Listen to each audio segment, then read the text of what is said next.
मला हा गरज नाही कोणी हसो किंवा काही हो, विषय नाही. मी माझा पैसा कमवतोय, मी माझं करतोय आणि त्यानुसारच मला भरपूर भेटतंय, हेच माझं गरजेचं आहे. असं नाही की व्हिडिओ बनवणं त्याच्यातून मला काही भेटतंय. मला इंस्टाग्रामवरून एकही रुपया भेटत नाही, तरी मी डेली पोस्ट करतोय त्यावरती. काऊन का जे समजा युवा उद्योजक माझ्यासारखे यंगस्टर असेल जे की शेतीकडे वळताय, शेतीकडे वळल्यानंतर त्यांना एक नवीन बिझनेस प्लॅन देतोय. जय श्री महाकाल. नमस्कार मित्रांनो, कसे आहात? सगळे चांगले असाल. मी आपला होस्ट हरिओम पुन्हा एकदा स्वागत करतो आपल्या एका नवीन व्हिडिओमध्ये रेशीम उद्योगबद्दल.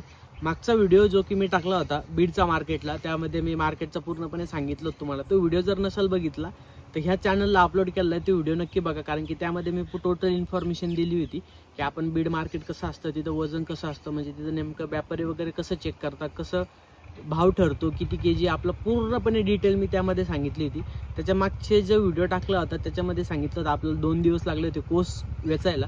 आणि आता ह्या व्हिडिओमध्ये मी तुम्हाला बोलणार की आता मी एक इंस्टाग्रामला पण व्हिडिओ टाकला होता, त्यामध्ये सांगितलं होतं की आपला जवळपास 1 लाखाच्या वरती जो की सगळा प्रॉफिट आला होता. प्रॉफिट जरी म्हटलं तर त्यामध्ये खर्च वगैरे पण मी तुम्हाला त्या व्हिडिओमध्ये सांगितलं होतं. थोडक्यात जर सांगायचं म्हटलं तर एक 130 अंडीपूंची आपली बॅच होती. 7 ते 8 हजार तुम्ही खर्च पकडून चाला, म्हणजे 4-5 हजार रुपयाच्या आळ्यात धरल्या, अंदाज सांगतोय.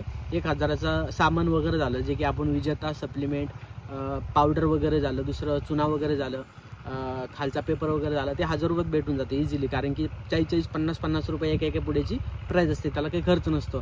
त्यानंतर दुसरा खर्च आला ट्रान्सपोर्टचा 1,500-2,000 हजार पकडून चाला, म्हणजे 1700 झाले होते. पण हरकत नाही, 7,000 असं टोटल करून जरी धरला आपण तर तो जवळपास 93,000 रुपये आपला निखळ प्रॉफिट राहतो 21 किंवा 23 दिवसामध्ये. कारण की याचं कारण असं होतं, 21 दिवसामध्ये बॅच निघते, पण ह्यावेळेस चौथा मोड उठल्यानंतर 16 फिडिंग, म्हणजे 2 दिवस वाढले होते, 21 चे 22 झाले होते आणि 8व्या-9व्या दिवशी आपण मार्केट केलं होतं. म्हणजे असं 23-24 दिवस धरून चाललो आपण. कारण की हिवाळ्यामध्ये जे ह्युमिडिटी असते, जे वातावरण असतं, जे टेम्परेचर असतं ना, हे एकदम जास्त असतं. म्हणजे थंडी हवा जी ही जास्त असते, त्यामुळे ते जास्त फिडिंग खात असतं आणि सॅम्पलचे एकदम लेट सोडत असते. ह्या सिच्युएशनला ज्यांचे आमचे म्हणजे बॅच वगैरे चालू आहेत माझ्या कॉन्टॅक्टमधले, त्यांचं जवळपास चौथा मोड उठल्यानंतर 10 दिवस झाले, म्हणजे 20 फिल्डिंग झालेल्या, तरी पण त्यांनी आणखी चंद्रिका टाकलं नाही. 22 किंवा 23 धरून चालावं लागणार आपल्या ह्या सिच्युएशनला. कारण की रात्री जी की जास्त थंडी पडते. आणि त्यामध्ये जर कम्पेअर करायचं जर म्हटलं तर तुम्हाला सांगतो, ह्या बॅचला माझं जे होतं ते ह्या बॅचला माझं जे तुम्हाला सांगितलं की बाबा माझं जवळपास 93,000 जो की प्रॉफिट झाला होता. पावती वगैरे मी तुम्हाला दाखवतो, साईटला तुम्ही बघत असाल पावती वगैरे. त्यामध्ये आपलं 129 किलो निघला होता, 1,0698 रुपये झाले होते. पण याचंच कम्पेअर मी तुम्हाला सांगतो, त्याच्या मागची जर डेट म्हटलं ना ते बघा 18/8/2025 आणि त्याच्या मागची पावती एक 7/7/2025, म्हणजे 18/8ची पावती तुम्हाला दिसत असेल माझ्या साईटला. आपले 200 अंडीपुंज होते, तेव्हा आपल्याला 8व्या महिन्यात फक्त 540 रुपये भाव लागला होता.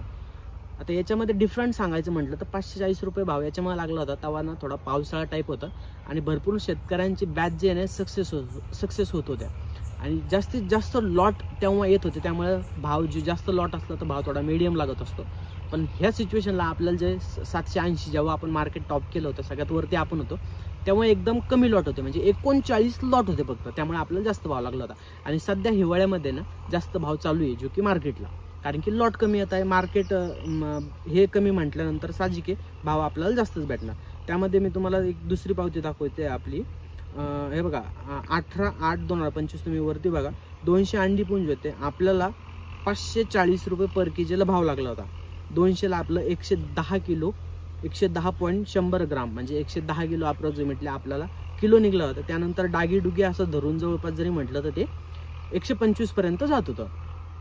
आणि टोटल झालं आपलं 59,000 रुपये, 59,454 रुपये. आता ही झाली 18 तारीख 8वा महिना 2025, तेव्हा आपण 200ची बॅच घेतली होती.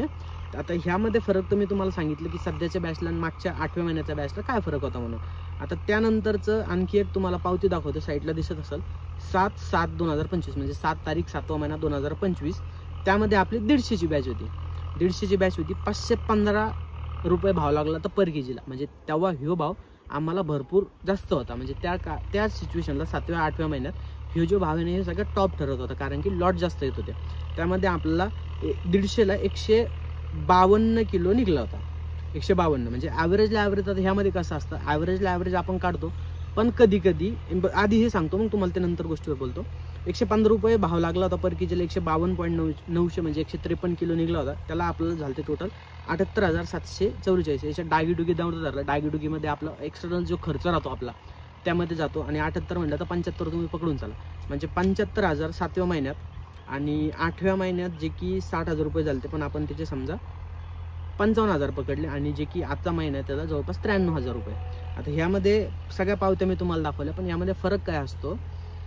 आता भरपूर जणांचा असे विचार होता, मला कालच एका जणांनी कमेंट केली की 130 अंडी पुंज नव्हते तुझे, 180 अंडी पुंज होते. पण ह्यामध्ये फरक काय असतो की जे आपण जेव्हा अंडीपुंज आपल्यावर डिपेंड नसतं, जे आपण चोकीत आणतो ना त्यांच्यावरती डिपेंड असतं की ते एका अंडीपुंजमध्ये किती आळ्या बाहेर निघताय हे तिथं ठरतं, आपल्याकडे नाही ठरत. आपण जर त्यांना 130 अंडीपुंजची ऑर्डर दिली तर ते 130 अंडीपुंजमध्ये एक साईडला काढते, एका ट्रेमध्ये ते सगळे पांगवते आणि त्याच्यातून आळ्या बाहेर निघतात. मग त्यामध्ये काही काही आळ्यांची मर होते, काही आळ्यांची मर होत नाही, एक इक्वल निघतं. कधी कधी आळ्यांचे प्रमाण हे जास्त होत असते, त्याच्यामुळे कधी कधी 130ला 130 पण निघू शकतं. आता तुम्हाला 10-20 वर्ष जरी शिल्लक झाले तरी माझ्या माहितीनुसार सांगतो की बाबा तुझं बरोबर आहे, माझं हरकत नाही बाबा, मला हरकतच कोणत्या गोष्टी नाही आहे. माझं हे म्हणणं होतं की 130ला पण आपण 130 किंवा 140 काढू शकतो, ते आपल्यावर डिपेंड नसतं. आपण आपली मेहनत देतो. आपण आपल्याकडं जर आळ्यांची मर झाली नाही तर आपण जेवढ्या आळ्या आहेत ना तेवढा आपण कोस काढतो. पण हे जे डिपेंड असतं ना हे चोकीवरती डिपेंड असतं की ते चोकीवाले कशा आपल्याला आळ्या जात आहे, किती क्वांटिटीमध्ये जात आहे, किती क्वालिटीमध्ये जात आहे, कशा आळ्या आपल्याकडं आल्यानंतर त्या म्हणजे तंदुरुस्त राहते का त्यामध्ये मर होते, हे तिथनं ठरतं. माझं काही जास्त म्हणणं नाही आहे. माझं फक्त मी डेली जे की रेशीम उद्योगबद्दल व्हिडिओ अपलोड करतोय. पण काय होतं कधी कधी 1-2 जर भेटले ना थोडं डिमोटिवेट होतं की बाबा ते असतेच आपल्यावर, असं होतं. मला गरज नाही कोणी हसो किंवा काही विषय नाही. मी माझा पैसा कमवतोय, मी माझं करतोय आणि त्यानुसारच मला भरपूर भेटतंय, हेच माझं गरजेचं आहे. असं नाही की व्हिडिओ बनवणं त्याच्यातून मला काही भेटतंय. मला इंस्टाग्रामहून 1 रुपया भेटत नाही तरी मी डेली पोस्ट करतोय त्यावरती. काऊन का जे समजा युवा उद्योजक माझ्यासारखे यंगस्टर असेल जे की शेतीकडे वळताय, शेतीकडे वळल्यानंतर त्यांना एक नवीन बिझनेस प्लॅन देतोय. रेशीमचा जो बिझनेस आहे, रेशीमचा जो उद्योग आहे हे भरपूर शेतकऱ्यांना माहिती नाही आहे. माहिती जरी झाला तर ते ह्या गोष्टीबद्दल सिरियस होत नाही आहे, कारण की फंड जे असतं हे इन्व्हेस्टमेंट करायची आपली ताकद नसते. शेतकरी माझी पण नव्हती, पण जे सरकार आहे हे ऑलरेडी गव्हर्नमेंट आपल्याला पैसे देतं आहे शेडसाठी झालं. मी शेडचा पण एक व्हिडिओ अपलोड केलेला आहे, त्यामध्ये मी पूर्णपणे सांगितलेलं आहे की आपण कोणत्या योजनेतून कसं घेऊ शकतो, कशा प्रमाणात घेऊ शकतो, किती आपलं सरकार अनुदान देतं, किती आपण तुती लागवड केल्यानंतर त्याची कशी प्रोसेस असते, हे सगळा व्हिडिओ मी अपलोड केलेला आहे. हवं तर खाली डिस्क्रिप्शनमध्ये लिंक देतो, तो व्हिडिओ बघितल्यानंतर तुम्हाला पूर्णपणे समजेल. आणि राहिला दुसरा प्रश्न जो की मी आता कम्पेअर करून सांगितलं तुम्हाला की आपण 130 अंडीपुंजमध्येच कशी 200ची बराबरी केली, तेव्हा भावचा आताच्या भावचा फरक असतो. आपण कितीही माल काढला जर मार्केटला भाव लागलाच नाही तर आपलं तेवढं उत्पन्न होऊ शकत नाही. पण जवळपास माझ्या तरी अनुभवानुसार सांगतो तुम्हाला की मार्केटचा भाव कधीच डाऊन होत नाही. म्हणजे 500 जरी झालं तर 500 पर केजीला हा लय मोठा झाला, विचार करण्याची गोष्ट आहे. 500 दिसतो फक्त आपला पर केजीला, पण जर 500 जागी 150-200 जर किलो निघणार तर ते लाखाच्या घरात जात असतं. आणि त्याच जागी जर 500हून, लक्षात घ्या, 500हून जर 780 जर गेला तर त्याच्यामध्ये फरक जवळपास 280चा होतोय. पर केजी मागं 280 निघताय आणि हेच आपण 130 अंडीपुंजमध्ये कव्हर केलेलं आहे. हे महत्त्वाचं सांगायचं. आता माझीच लगेच 25 तारखेला परत एक बॅच येते 100 अंडीपुंजची. आता हे पण नाही सांगू शकत मी 100 अंडीपुंजला सुरुवातीपासनं की त्यामध्ये किती ॲव्हरेज निघन का किती खाली होईल की किती वरती होईल, कारण की हे चोकीवरती डिपेंड असतं की तिथून आपल्याला आळ्या कशा प्रमाणात येत आहे हे समजून घेणं गरजेचं आहे. 25 तारखेला माझी बॅच येते 100 अंडीपुंजी. त्यामध्ये मी पूर्णपणे डिटेल वाईज पूर्णपणे जे की व्हिडिओ टाकत जाईल आपल्या यूट्यूब चॅनलला असेल, इंस्टाग्रामला असेल. इंस्टाग्रामची पण मी खाली डिस्क्रिप्शनमध्ये लिंक देतो. व्हॉट्सअपला एक मी ग्रुप बनवलेला आहे, त्यावरती पण मी डेली बेसिकवरती काही अपडेट वगैरे असेल त्यामध्ये पूर्णपणे टाकत असतो. तर व्हॉट्सअपची ग्रुपची लिंक पण मी खाली डिस्क्रिप्शनमध्ये देतो, नक्की जॉईन व्हा. तर हा बस एवढंच सांगायचं तुम्हाला. मी बाकी काही नाही, एक कम्पेअर करून दाखवलं तुम्हाला. 7व्या महिन्यातली बॅच आपली, 8व्या महिन्यातली आणि जी की आपली 11व्या महिन्यातली. 10व्या महिन्यात पण आपण बॅच घेतली होती, पण ती पूर्णपणे ह्युमिडिटीमुळे, एक वातावरणामुळे ती पूर्णपणे जी की फेल गेली होती. मी त्याच्यावरती आपल्या यूट्यूबला व्हिडिओ पण अपलोड केले होते की ती फेल काय गेली म्हणून. कारण की जी ह्युमिडिटी असते, जे वातावरण होतं हे पूर्णपणे म्हणजे जसं पाहिजे होतं तसं नव्हतं. 70-80 पाहिजे होतं, हे जवळपास 100च्या वरती गेलं होतं. त्यामुळे त्यांनी जवळपास 20 फिडिंग खाल्ल्या होत्या. हिवाळ्यात नाही म्हणते मी बरं, हिवाळ्यात आता सध्या तर खातायचे त्या, पण एक 9व्या महिन्यात त्यांनी 20 फिडिंग खाल्ल्या होत्या आणि त्यांनी शेवटला जे की कोर्स केलाच नव्हता. हे आपलाच प्रॉब्लेम नव्हता. हे जवळपास मी जेव्हा रील अपलोड केलं तेव्हा अख्ख्या महाराष्ट्रातून मला जे रेशीमच्या ज्यांच्या बॅच फेल गेल्या होत्या त्याच महिन्यामध्ये 9व्या महिन्यामध्ये त्यांचे मला कमेंट आले की आमची पण बॅच फेल गेली होती, कारण की तेव्हा जे वातावरण होतं एक 3-4 दिवसामध्ये जास्त बिघडलं होतं, ती माझी बॅच फेल गेली होती. म्हणजे तुम्हाला कम्पेअर समजलं का? 7व्या महिन्यात मी बॅच घेतली होती, 8व्या महिन्यात ही बॅच घेतली होती, 9व्या महिन्यात ही बॅच घेतली होती आणि 11व्या महिन्यात ही बॅच घेतली होती. मधात मी एक गॅप घेतला होता. समजा ती बॅच फेल गेली होती, त्याच्यामुळे पालाचं वगैरे शॉर्टेज होतं. राहिला प्रश्न, जर आपण 1 एकर तुतीचा पाला लावला तर ॲव्हरेजला आपण नाही म्हणून म्हणून एक 100 अंडीपूंची बॅच घेऊ शकतो 1 एकरमध्ये. जर तुतीवर डिपेंड राहिलं की ते तुतीचा पाला किती वाढलेला आहे, बरोबर. आता जर तुम्ही माझ्या पाठीमागं जर बघत असाल, हे जर तुतीचा पाला असेल 1 एकरमध्ये 100 अंडीपूंची आपण बॅच घेऊ शकत नाही, कारण की यामध्ये फरक असा असतो, याला पहिल्यांदा लावल्यानंतर हे पहिलंच उगवलेलं असतं आणि त्याला जास्त पाला नसतो. ह्यामध्ये आपण 60, 70, 80चे घेऊ शकतो. हे पण पाल्यावर डिपेंड असतं की पाला कशा टाईपमध्ये वाढलेला आहे. 2 एकर जर असेल तर आपण 200ची किंवा 150ची 170, 180ची आपण बॅच घेऊ शकतो. हे तुम्हाला क्लिअर झालं.